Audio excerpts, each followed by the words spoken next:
Boa tarde, pessoal! Que alegria estar aqui com vocês, aqui nessa tarde de sábado. Hoje, dia 30 de outubro. Boa tarde, pessoal do Rap 30. Um abraço aí pro André lá do restaurante, né? Garota da Vila, onde se reúne lá os voluntários do Novo, né? Esse povo aí que acredita que o país pode melhorar, assim como nós aqui lutamos para isso. Boa tarde, amigos do Rio, de Itapetininga, Campininha do Monte Alegre. Boa tarde, Tatão. Boa tarde, Gibinha. Boa tarde, Maurão. Aí todos os voluntários do Rio aí que participaram aí do último evento do Rio. Boa tarde, Pauberto, da cervejaria Milk and Beer, que teve aqui voluntário lá do Rio, desceu o Rio lá com a gente e tudo. Boa tarde, Tatão. E quem mais? Boa tarde a todos os ouvintes. E boa tarde para você também, professor Vinícius Morivalho. Zé Mané, aí, cachorro, não tem boa tarde, não? Pô, Tais, cachorro, boa tarde para você também, Tais. Boa tarde a todos que estão nos ouvindo. Obrigado pelo convite, já agradeço. Tá certo. Ô Tais, que eu tô vendo você aí de fone de ouvido, Tais? Pô, cachorro tem uma audição boa. O que você tá de fone de ouvido, Tais? Zé Mané, pra te escutar menos, você fala muita besteira. Esse cabra aí, quem que é? Pô, já te falei que é o nosso professor, tá? Esse cabra aí, pra você ter uma ideia, ele é engenheiro ambiental, mestre em engenharia hidráulica e saneamento, formado pela USP, Zé. Então, esse cara aí é o cara. E eu trouxe ele aqui, eu o convidei, ele também é voluntário do grupo Amigos do Rio lá, né? Eu conheci ele lá no trabalho de conscientização lá do Rio Itapetininga, lá em Campininha, do Monte Alegre, quando nós participamos. E eu vi todo o trabalho dele, eu falei, poxa, esse seu trabalho tem que ser divulgado. E hoje eu convidei Vinícius, professor Vinícius, muito obrigado de você ter vindo aqui, né? Nesse sábado você saiu lá de Itapetininga, né? Quantas? 2 horas e pouco até São Paulo para estar aqui ao vivo conosco.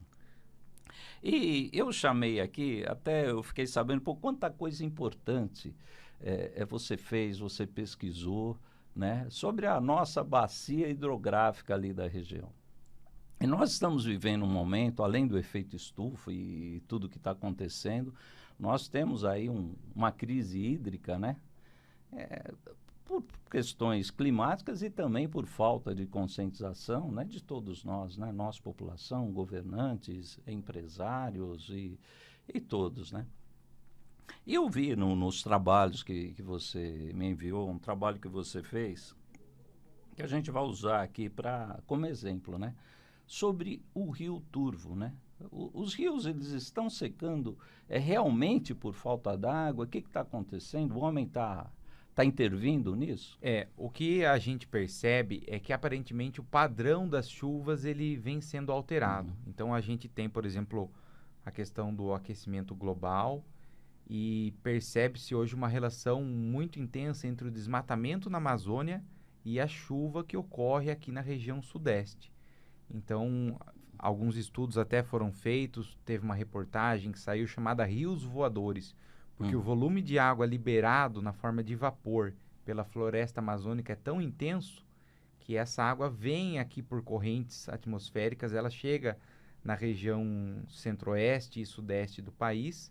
Teve até um estudo de um pesquisador, um professor acho que da Universidade Federal do Mato Grosso, que conseguiu comprovar, analisando as precipitações nos últimos 30 anos, uma diminuição na precipitação e conseguiu correlacionar essa mudança no padrão de chuvas com perda de produtividade na agropecuária. Então, a gente percebe que até a agropecuária precisa da floresta amazônica de pé para que haja um padrão de chuvas estável e que auxilie na produtividade. Isso também é importante, a gente garantir a manutenção dos corpos hídricos para garantir o abastecimento da população. Nós temos eventos extremos acontecendo. Em 2005 a gente teve uma seca na Amazônia. Seca que eu falo é um padrão de chuvas muito abaixo do normal. Algumas pessoas já não lembram, mas quem está nos ouvindo aqui provavelmente vai lembrar da crise hídrica que a gente teve em 2014, 2015. Então, os reservatórios eles já vinham abaixando e a mínima histórica havia sido registrada em 1953, 54, no século passado. Chegou para 2014, 2015, o valor total precipitado na época do verão, que vai de outubro a março, que é a época que mais chove, foi de 1/4 da mínima histórica. Então, assim, já tinha aquele valor ali em meados do século passado que eles achavam que era o valor mínimo, que não, se fosse chover alguma vez aquele valor ia ser a mínima histórica. De 2014 para 2015 a gente teve 1/4 do valor dessa chuva. E a estiagem que a gente sofreu esse ano, algumas cidades até com racionamento, ainda são reflexo dessa crise hídrica de 2014 e 2015, porque os reservatórios eles não conseguiram se recuperar por completo. Naquela época, muitas cidades não ficaram sem água, mas aqui em São Paulo, quem mora aqui em São Paulo ou na Grande São Paulo sabe que havia restrição no consumo. Então, o governo não gostava de utilizar o termo racionamento, mas era um racionamento, sim. Então, havia horários do dia em que simplesmente a água não chegava nas residências. Tudo visando a você... Não era possível disponibilizar tanta água devido a essa crise hídrica. Então, de fato, os rios eles vêm apresentando uma vazão menor do que a média e tudo indica que esse é um padrão de chuvas que, infelizmente, veio para ficar. Tá? Então, a gente tem um índice pluviométrico que vem sendo observado ano a ano abaixo do que havia sido registrado anteriormente. Então, acredita-se que isso seja uma conjunção de basicamente 2 fatores: aquecimento global e desmatamento.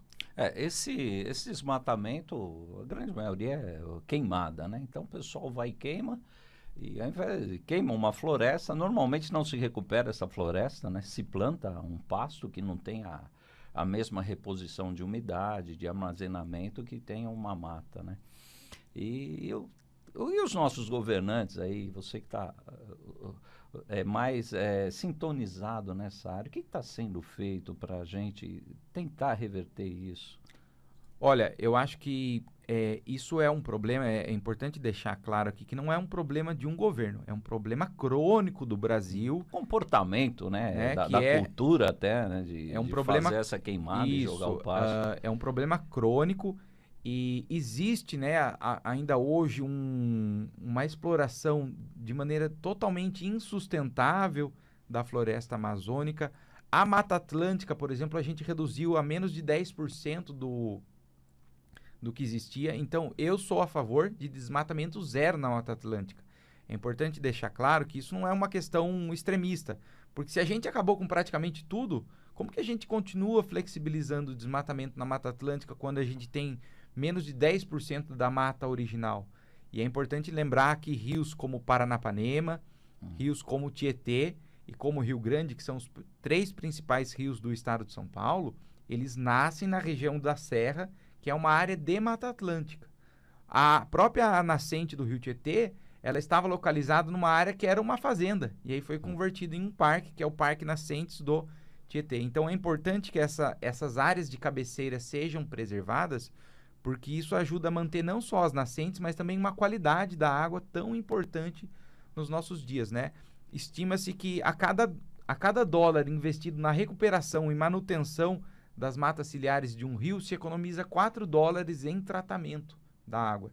Então, aquele dinheiro que você não investe na preservação, você gasta tratando a água, com cada vez mais produtos químicos, cada vez mais necessidade de tratamento, de remoção de impurezas na água. Então, a gente precisa trabalhar e ter uma conscientização melhor do meio ambiente. O Pantanal, por exemplo, ano passado, a gente teve uma queima que destruiu grande parte do Pantanal, tá? O Exército, por exemplo, demorou para ajudar, auxiliar, né, os brigadistas. A gente precisa de mais brigadistas. Outra coisa que a gente precisa, o Brasil ele conta com uma quantidade de aviões de combate a incêndio, mas que conseguem carregar uma capacidade pequena, em torno de 5.000 litros de água. Quando o avião passa ali sobre a área que está queimando, ele solta aquela água. Depois ele tem que carregar de novo. Só que existem aviões com capacidade muito maior. E é inadmissível num país do tamanho do Brasil e rico como o Brasil que não se invista numa frota que possa auxiliar nesse combate.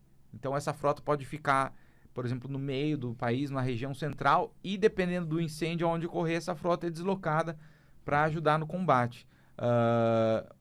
Os focos de incêndio e o ritmo de desmatamento na Amazônia vem crescendo fazem anos e, infelizmente, tiveram um boom a partir de 2019, né? Num clima que se criou no país de uma possível impunidade e estímulo ao desmatamento, né? A gente conseguiu atingir níveis de desmatamento baixos, mas desde 2014, 2015, paulatinamente esses índices vêm aumentando novamente. E aqui no nosso estado, como é que está isso? Aí nós falamos aí da bacia do Rio Paranapanema, a gente tem uma ação mais séria, com melhores resultados do que essas ações federais ou não? Aqui no nosso estado é complicado a gente fazer um contexto geral, porque aqui, por exemplo, a gente está falando de Mata Atlântica. E a boa parte da Mata Atlântica já foi desmatada. O que muita gente não sabe é que acredita-se que a Mata Atlântica aqui no estado de São Paulo ela começou a ser desmatada em 1500 e que no século XX já não tinha muita coisa. Mas, na verdade, a maior parte da Mata Atlântica, no início do século XX, final do século XIX, ainda se encontrava preservada aqui no estado e ela foi passando por um processo contínuo de desmatamento. E o que sobrou hoje em dia é o que a gente tem ali na região da Serra do Mar, que é uma região muito íngreme e que é um local onde, por exemplo, a atividade agrícola é difícil de ser executada ali. Então, por exemplo, a gente tem um parque ali na região sul do estado, que é o Parque Estadual Carlos Botelho. Naquele parque, antes dele se tornar parque, em 1982, eles chegaram a tentar explorar até calcário ali. Só que era muito difícil devido ao relevo. Então, a gente tem uma região contínua de diversos parques. Nós temos ali o PETAR, Parque Estadual Turístico do Alto Ribeira, temos o Carlos Botelhos, temos o Parque do Ziso, que é uma RPPN, que é uma reserva particular do patrimônio natural, né? Ziso era o apelido de um jovem que foi assassinado pela ditadura militar, então eles deram esse nome em homenagem ao Ziso. Temos o Intervales ali, aí mais pra frente a gente tem, mais pra cima, temos o Parque Estadual da Serra do Mar, temos diversas áreas de proteção, mas essas áreas, elas se concentram basicamente nessa região de serra. Então, essa região que restou preservada aqui no estado de São Paulo não foi fruto de um planejamento, vamos preservar. Foi um mero acaso que era uma área muito íngreme que... Graças ao nosso relevo. Graças ao nosso relevo que essa área está preservada, que é o que a gente tem e que, coincidentemente, é onde se encontra a nascente, né, do Paranapanema, do Tietê, do Rio Grande, que serve de divisa entre São Paulo e Minas, e o Paranapanema, que serve de divisa ali, né, a partir do meio dele, ele serve de divisa entre o estado de São Paulo e o Paraná. E o Rio Tietê, que é o principal rio aqui do estado de São Paulo, com 1.100 quilômetros de extensão, nasce ali em Salesópolis, muito próximo ao litoral, mas ele corta o estado de São Paulo no sentido contrário, né? Nem todo mundo sabe disso, acha que o Rio Tietê corre em direção ao mar. Na verdade, ele nasce ali em Salesópolis e ele corta o estado de São Paulo rumo ao interior e deságua no Rio Paraná. Vibe Mundial 95,7